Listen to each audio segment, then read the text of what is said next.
Hello and welcome to PitchZone. It's Thursday, my favorite day, PitchZone Day. And today we are going to talk about engaging your audience. Something that every presenter needs to be able to do because let's face it, especially in online meetings, it's so easy to lose your audience to email or one of the 34 open tabs and notifications, whatever you have. So audience engagement, it's the topic of the day. Hello, my name is Claudio. I'm a presentation coach.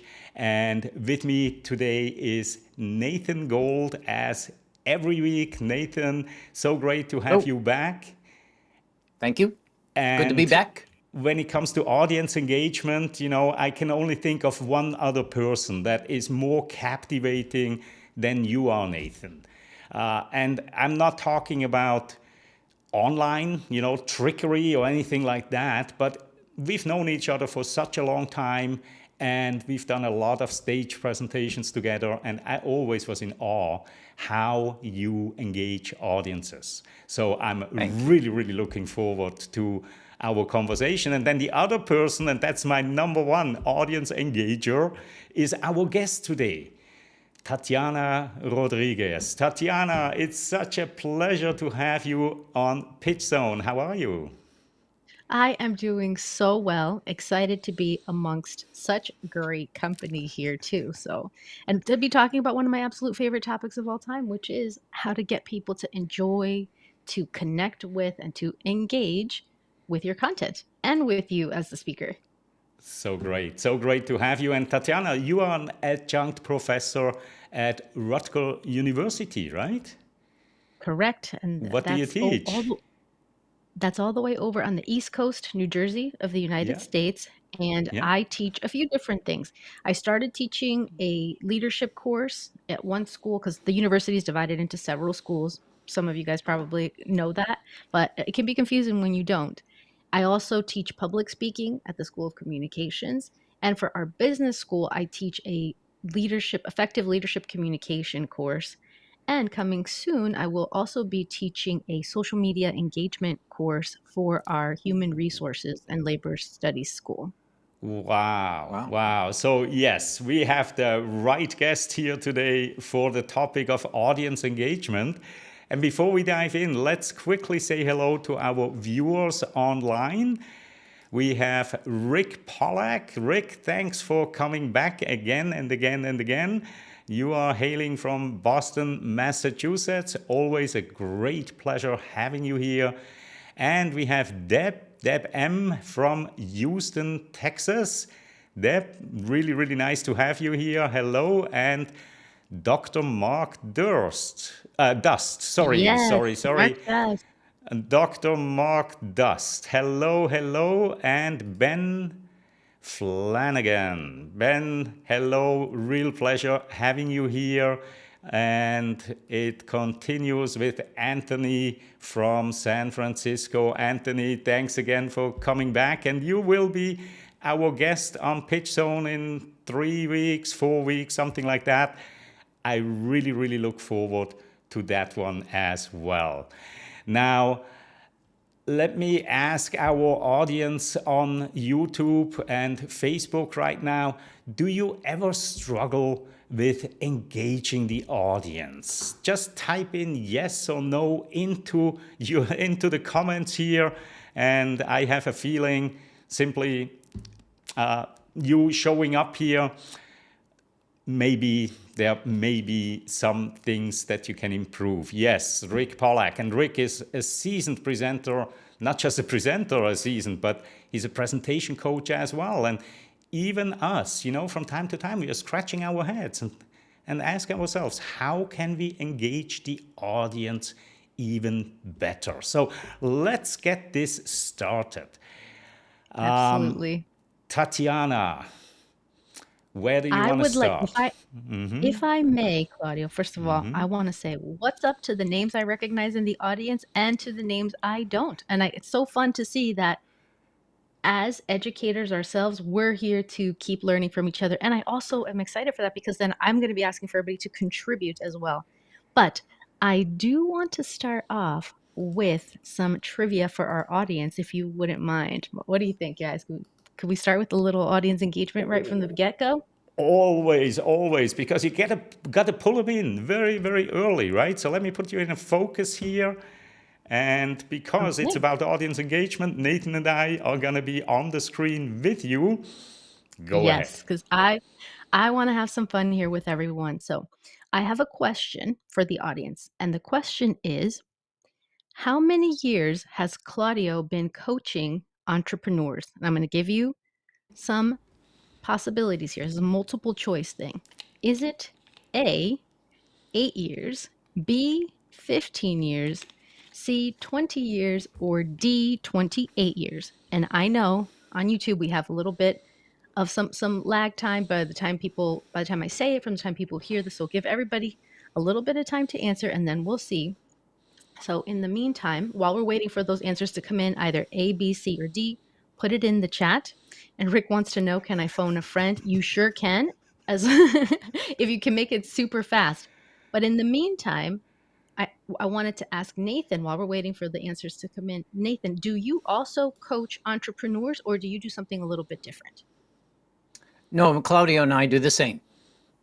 Gotcha. Okay. So, and let me ask you this. Have you been coaching for longer than Claudio or about the same amount of time?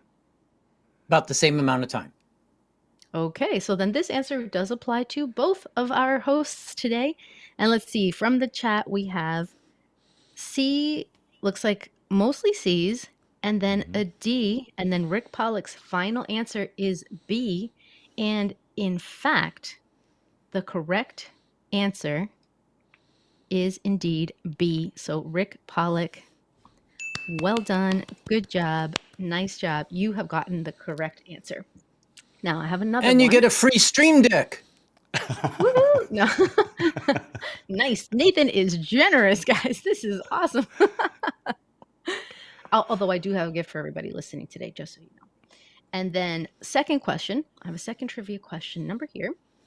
Second number 2. The question is, at Stony Brook University, Nathan studied 3 things: computer science, theater, and what is the third one? Is it A, communications, B, marketing, C, mathematics, or D, public health? So same thing, let us know in the chat. Is it A, B, C, or D? What was the other area that Nathan studied at university? And Claudio, I don't know about you, but wow, 3 is a lot. What did you study in college, Claudio?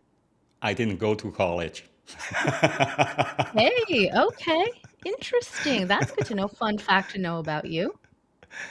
Yep. Yep. I And so started to work in corporate world when I was 15 years old. No kidding. wow. Yep. Well, that must make a really fascinating story to share with people, because I mean, I teach at a university, but I often want to let people know that that's not the only path, and it's certainly not the path for everyone. So I think that's a great story that you probably have told, but I would like to hear that one day as well.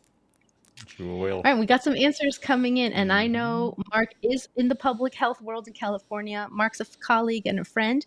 So let's reveal the answers here, because I know, let's see, we have some B's, D's, A's, and let's reveal the correct answer, which is, in fact, C, mathematics. Unfortunately, nobody said C, but now we know that Nathan studied all of these things. So think about computer science, theater, performing, and then math. So Nathan, that combination is just so interesting to me. How did that come about? I was afraid you were going to ask me that question. Okay. So in 1979, when I was one semester away from finishing my degree in computer science, I got a job. So I stopped school. I figured I want to make money. So I just started working, and I left my degree on the table for nearly 25 years.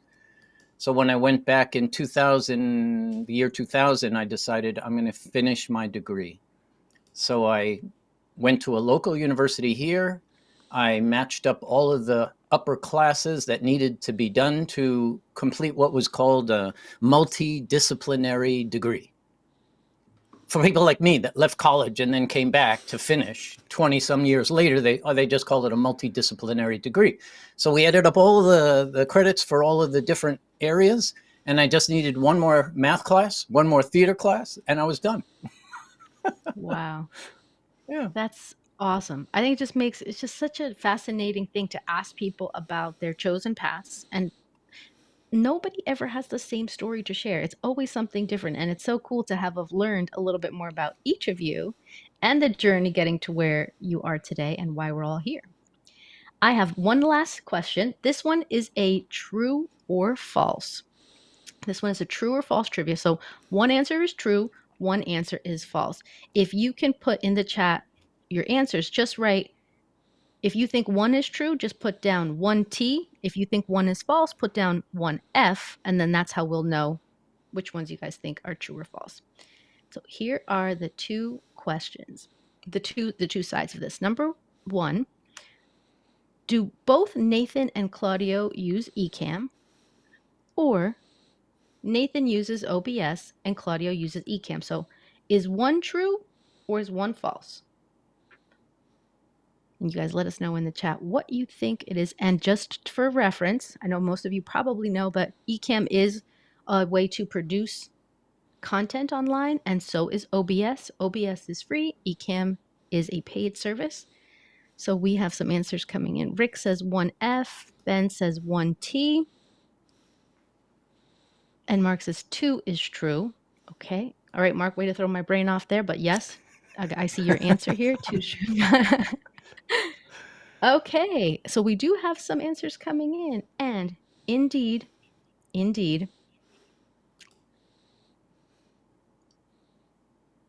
1 is false and 2 is true. So Mark, you got that correct. You're the first one to answer. Also, Rick got that correct. But yes, in fact, Nathan does use OBS and Claudio does use Ecamm. So thank you, everybody, for playing along on these little activities to get to know our hosts a little bit more and dive a little bit deeper into some of their backstories.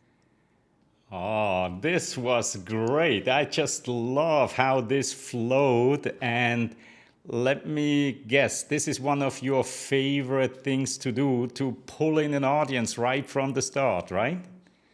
Absolutely, 100%. And I'm going to tell you a little bit about the strategy, but first I got to give a shout out to my friends, Anna and Fulgens, who have a live streaming show.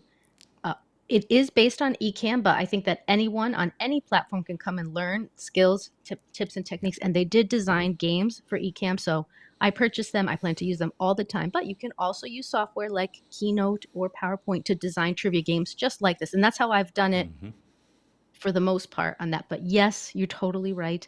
I wanted to kick us off with some brain teasers, some activities, some ways to get to know each other. So of course, the purpose for me is always that the content is meaningful, that it's memorable, and that it's fun. So, I don't want to just ask random questions about ice cream, but hey, if I can ask some questions about our hosts, get to know them a little bit more, that makes it meaningful. And then the content then becomes more memorable because people will pick up on certain things like, oh, he studied math. I studied math too. Or I didn't go to college either. So you end up making connections based on the conversations that happen afterwards. And everybody just likes to have some fun and answer quick questions, right? They're not big, long, deep philosophical questions, multiple choice, true or false, to get the party started and get everybody to connect and even participate in the chat as well. So I do love to play some fun games online or in person. Same methods apply. I love it. I love it. I love it. Nathan, what is your favorite way to engage an audience right off the bat? Well, I'm going to hold on to the answer for that for 1 second because I do want to give Tatiana some real kudos here. Thank you. Well, people are always asking Claudio and I, how do you engage an audience? What do you do to engage an audience? And when they're asking that question, it's really not the smartest question because engagement just isn't something you do and then you go back to doing whatever else you're doing. You do it from the time you invite them all the way to the time where they leave you. You're engaging them many, many times, many different ways. And what I wanted to say here is that was one of the most elegant ways to start a talk or a presentation or a meeting with what you just did. It was purposeful, it was engaging, it wasn't gimmicky, and it goes straight to the number one thing people always say. Well, I'll just ask the audience some questions. And then they ask dumbass questions. Like, how many of you have a smartphone in your pocket? Really? So you've done something that just takes it to a totally new level of making it personal, fun, memorable, and meaningful. So Oh, thanks, Nathan. I appreciate that. that was awesome. That was impressive. Really Oh, was. I'm really happy to do it. It It was was. fun to I be know. part of it as well. So how do you do it, Good. Nathan? Yes. I know you do some really, really Yeah. cool things. You know, I'm thinking back to 20, 25 years ago when you used the F exercise, for example, at the very beginning of Yes. your presentations. And what is it these days that you utilize? Well, I've gone to something that's much simpler. In the online world, I don't have time to do the Fs anymore because it takes a good 5 to 7 minutes, and that's a long time online. So I've gone to just using a slide that looks, can I bring it up real quick? Let's see if I can bring it up real quick. I use a slide that I ask the audience to tell me, what does this say? And when they finally see the slide and they look at it, they're wondering, what? What?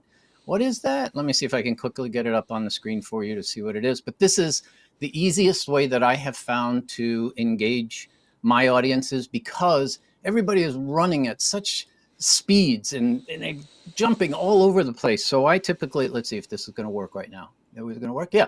So I say, everybody, what does this say? Got All it. right. And Before ahead you into give into it, yeah, before you do give it away, let's see whether the audience can put it in the chat. Let's yeah, put it see. in the chat. What does this say? See, this is already lighting up my brain, Nathan. This is great. I'm gonna steal this. You're allowed. You're allowed. You're allowed to steal it. I didn't make it up. Okay, so Deb, and just about 98% of the other people on the planet will choose what you are all doing, because you're all jumping to the wrong conclusions. Yeah. Wow. Okay. Mind blown twice Or- now. and what I do in my talks is, it typically when you're pitching investors or you're trying to get the audience's attention, this is what's going on in their brains. They got all this stuff going on. So how do you captivate their attention? You got to do something that's going to make them stop in their tracks and do something easy, fun, like you did with the questions. That's one of my favorite things to do. And then from there, I have other things too. But that's the simplest way that I get people hooked right at the beginning. What? And they all smile, Love laugh. it. So it's an emotional moment for everybody when they finally see the results. I Yeah, love I'm it. with, I I'm with love it. Ben.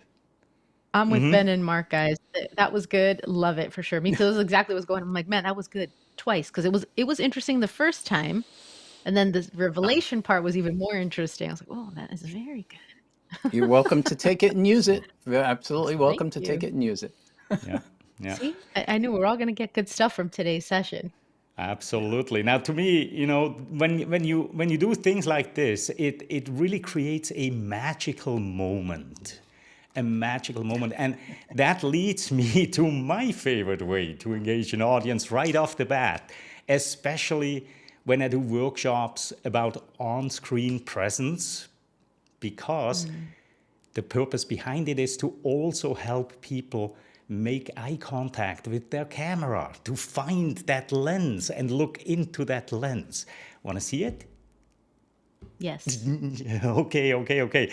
So I'm gonna do a very, very quick magic trick here for you. It's a card trick, and all I'm gonna do to start it out is pull out a couple of cards right in front of me.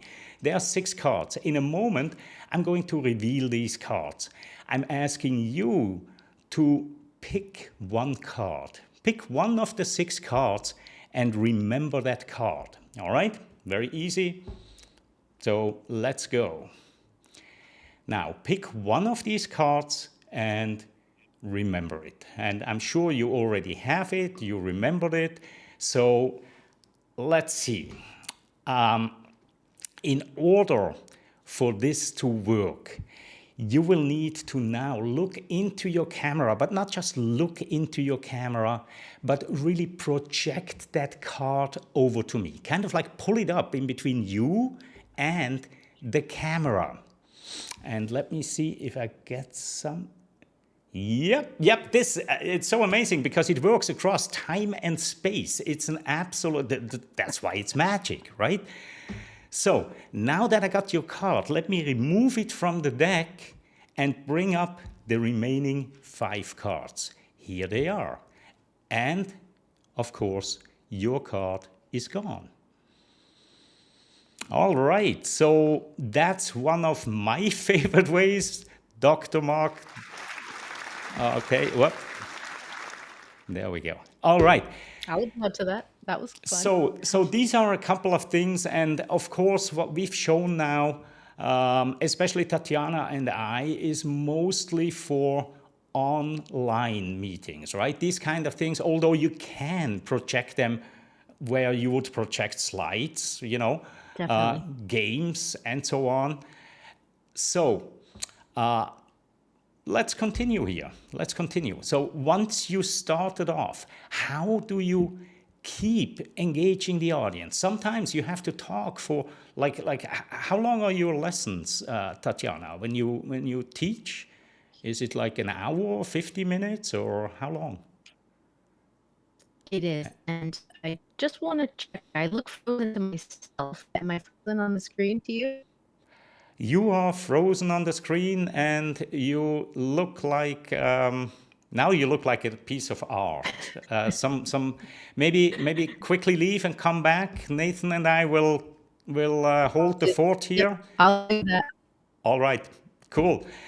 This is, of course, the nature of, and I think Nathan was frozen for a little while there as well, but I know Tatiana will come back now in her regular sharp appearance, or maybe not. Am I okay with you now? Yeah. You are, but Tatiana is not coming in. All right, She's we'll give her in the green room. Tatiana, if you can hear me in the green room, then please just leave again and come back, because right now your camera isn't showing at all. Yep.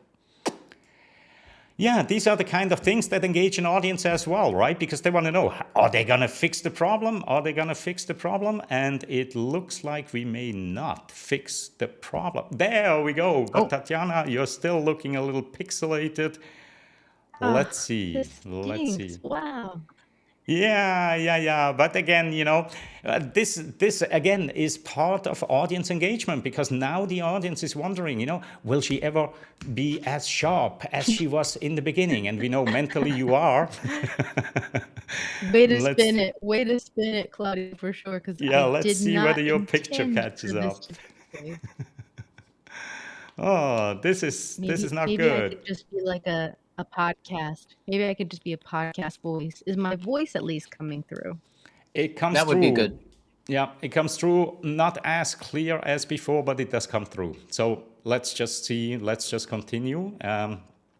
My question before you started to fade out here a little bit. Oh, there are so many metaphors in this. Before you started to fade out here, I was asking, how, once you get an audience's attention, once you engage them, how do you pull it through for 45 minutes, 50 minutes, an hour, or perhaps even longer? Yes, and so I just want to let everybody know, close your eyes for a second. Just listen to the sound of my voice. Forget the camera here, forget the pixelation and the lag and everything. But I will tell you, I teach 3 to 4 hour classes at the university, and that is a long time to be able to maintain a person's attention if I was the only one doing the talking. And of course, that's not the case. The way to maintain engagement and attention is to make it about the audience. Therefore, I need to be thinking about what is going to be a benefit to them. And I'm 99% sure people in this audience are not going to be one-way streeting their content. Understand that it's a two-way street, and continuously, intentionally designing activities that have the things that I mentioned.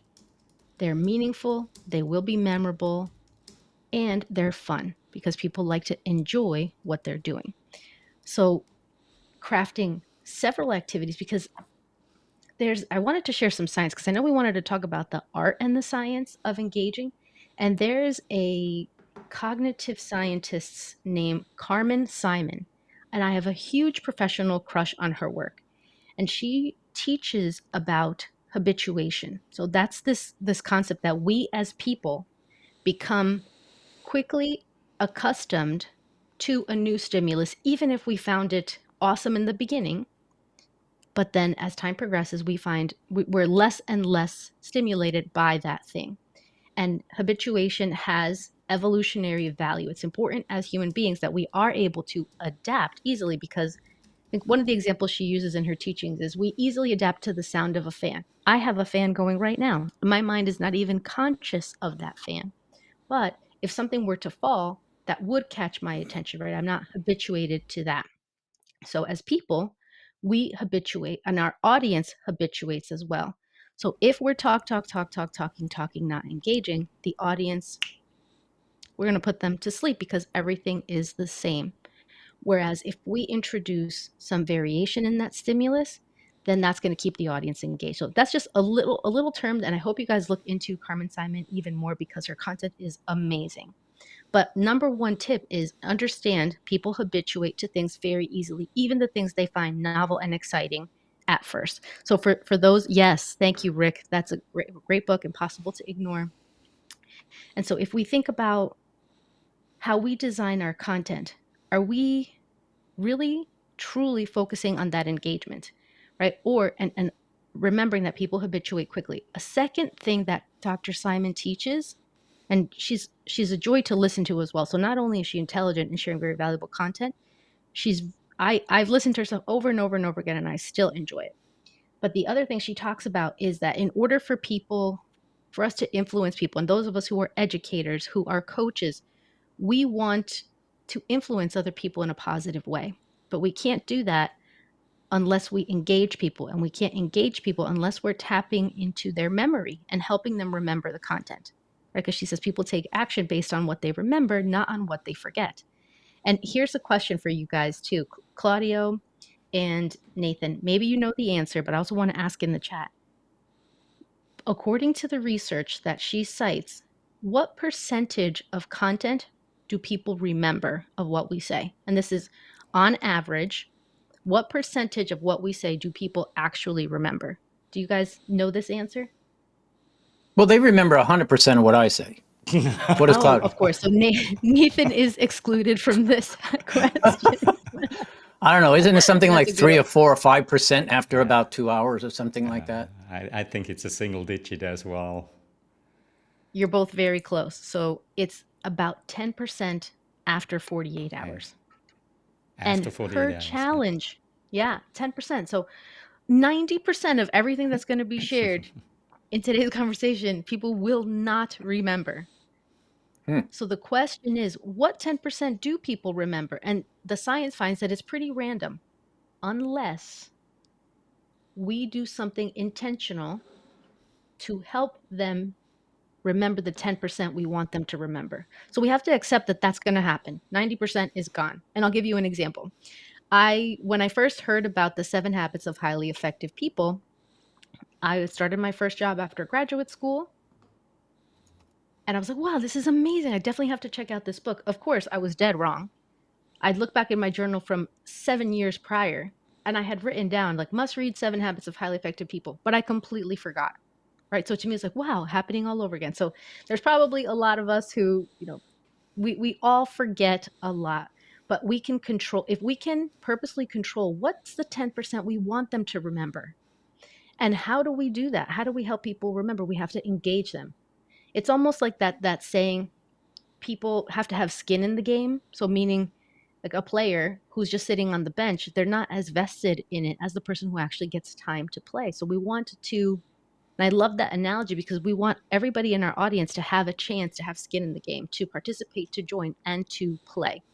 So her work from the science perspective of it is amazing. And of course, different activities have different levels of stimulus and engagement and memorability for people, which is why I strive for activities that the audience is definitely going to connect to versus some random stuff. Although, as an extroverted person who loves social things and community and connection, although I have some introverted tendencies at times too, but for the most part, I'm more than happy to participate in the hey, what's your favorite ice cream flavor conversation. Those I don't mind some of those things, but I know not everyone is super into it. So first, give them something that's meaningful and purposeful, but keep in mind the science of how the brain works and that whatever you're teaching, sharing, coaching on, people are going to forget 90% of it on average. So bring in that 10%, help them remember it by being engaging and having them actively participate in your content. Wow. Tatiana, this is amazing stuff. I hope that our listeners that are online with us right now, as well as the long tail watchers, really slow this down, back it up, play it again. You're giving them amazing nuggets for them to start using. Just that distinction of the 90-10 and what to do with the 10 and how to maybe amp that up to 15 or 20 if you can start doing non-gimmicky things. Speaking of non-gimmicky things, I know there is one thing you want to share with the audience, so I'm not going to steal your thunder on that particular tool you use to engage your audience, but have you heard of Kahoot? Yes, I love Kahoot. I love it. Maybe take a moment and share with the audience why Kahoot is one of those interrupters and fun, meaningful, gamifying, funifying content that you're trying to share with an audience, please. For sure. And Kahoot is I do have a paid membership to Kahoot. I believe that there was a lower cost. I don't remember if there's a free one available now anymore, but little kids love Kahoot, and so do the big kids, and so do the kids at heart, right? I've never met anyone who was like, boo, we're doing a Kahoot right now, because you can do it virtually. You can do it for your remote sessions. You can do it face to face in the classroom. And there's even challenges that people can do at their own pace. But for the most part, the way that I use it is in class, in a session, whether we're online or in person, questions. And they can be just like we did today, multiple choice questions, true, false questions. They can be complete the puzzles. They can be fill in the blanks. There's images. There's so many different media elements that can be added to it.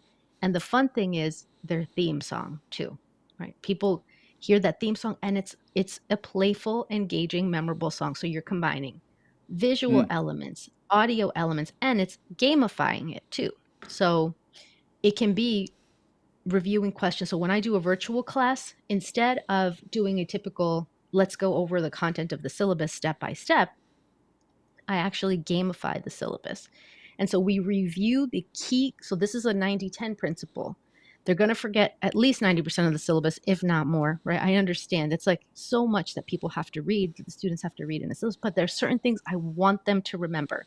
I don't want them to forget that if they don't, if the day of speech delivery, like today, my students are delivering persuasive speeches individually today in person.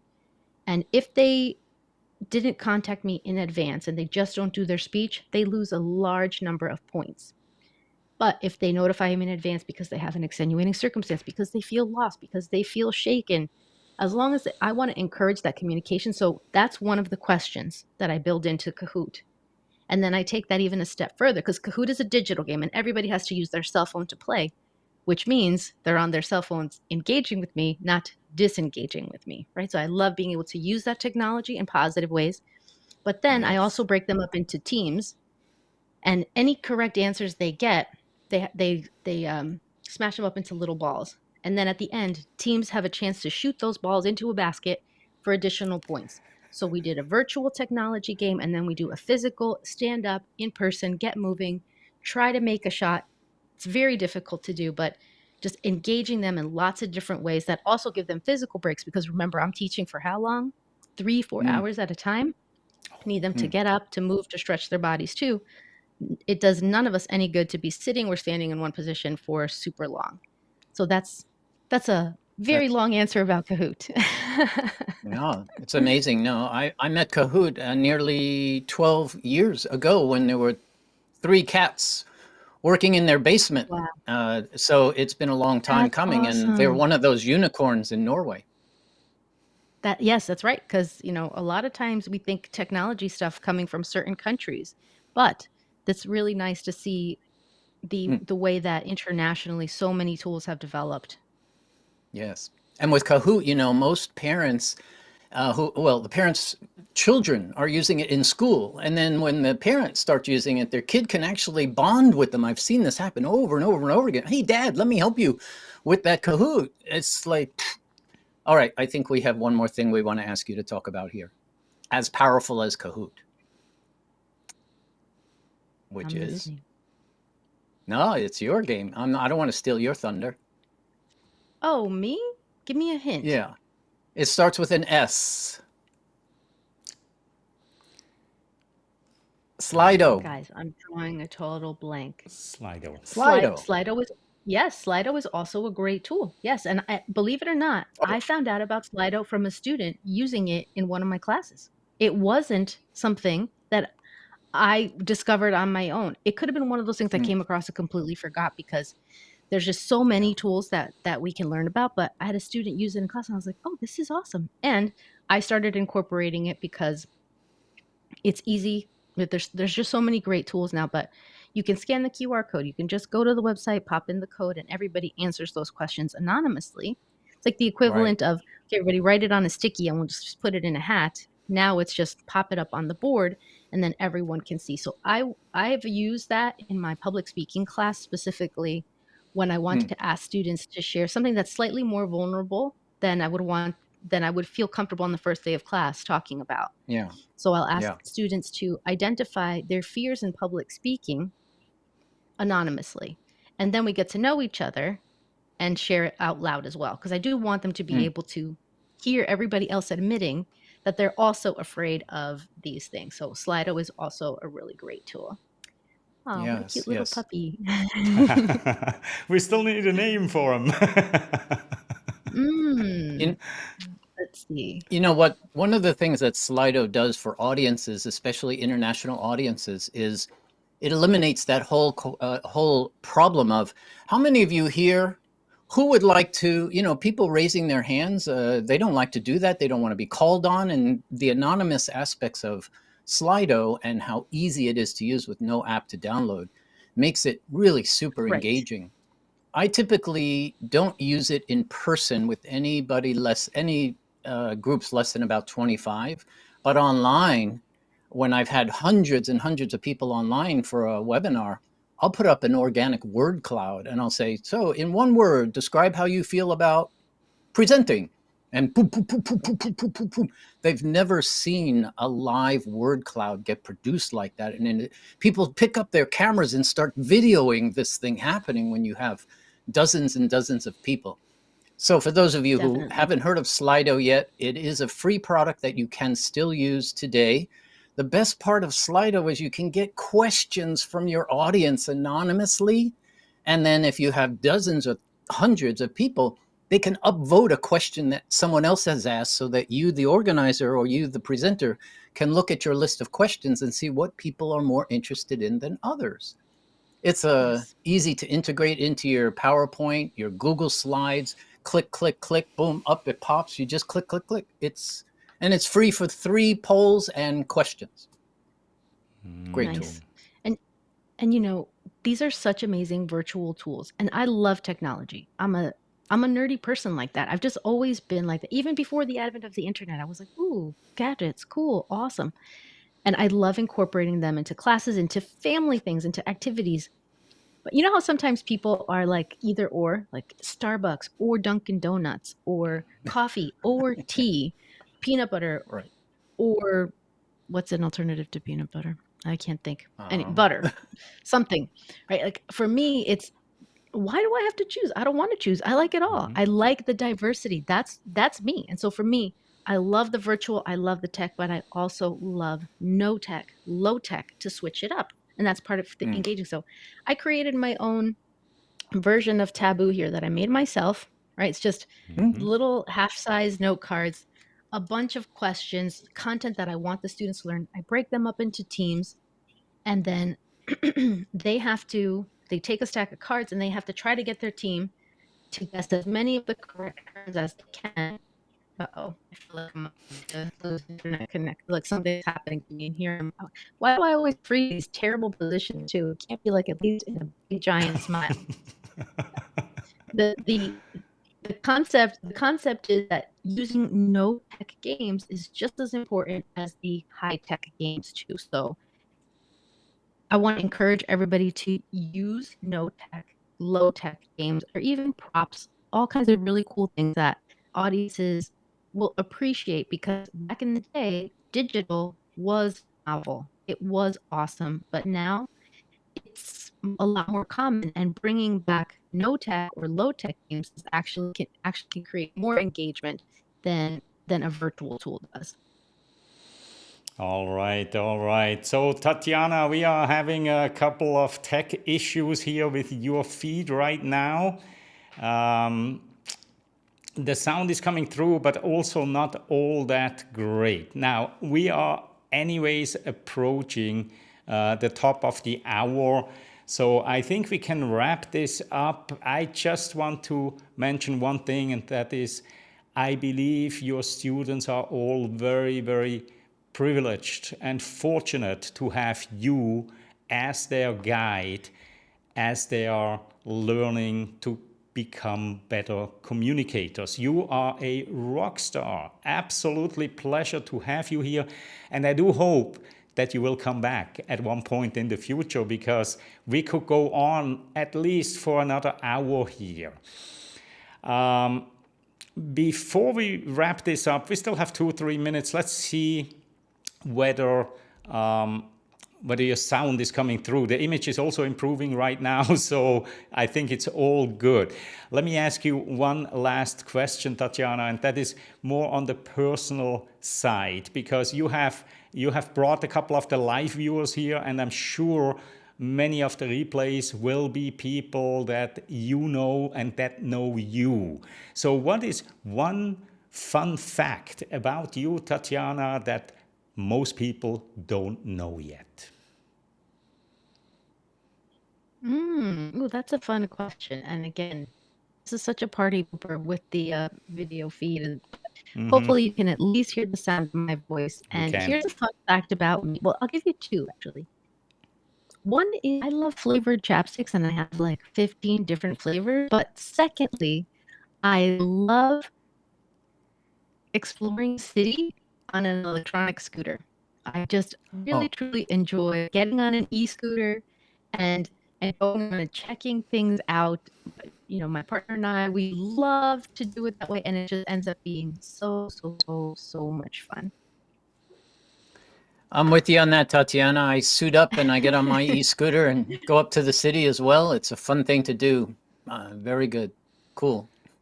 Okay. And I see here Ben also mentioned that Tatiana is a great dancer. So next time, Tatiana, we want to see you dance. And that unfortunately gets us really to the end here today.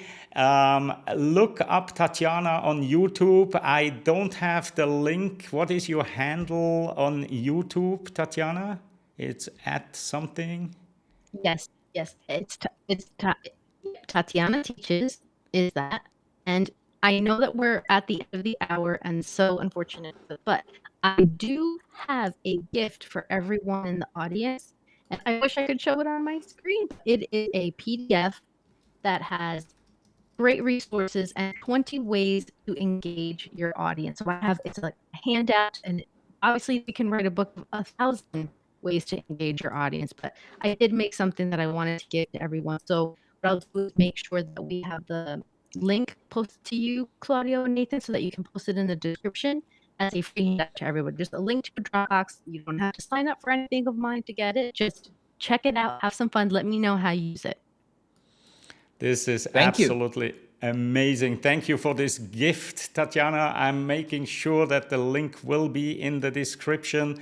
And thank you everybody who stayed with us here throughout the program. Anthony and Ben, thank you both for your active participation and your kind words here. Thank you so much. Tatiana, it was a real pleasure, and we'll see each other again very, very soon. Absolutely. Have a Thank good you day, so much. everyone. What a pleasure. See you. Bye. Bye-bye.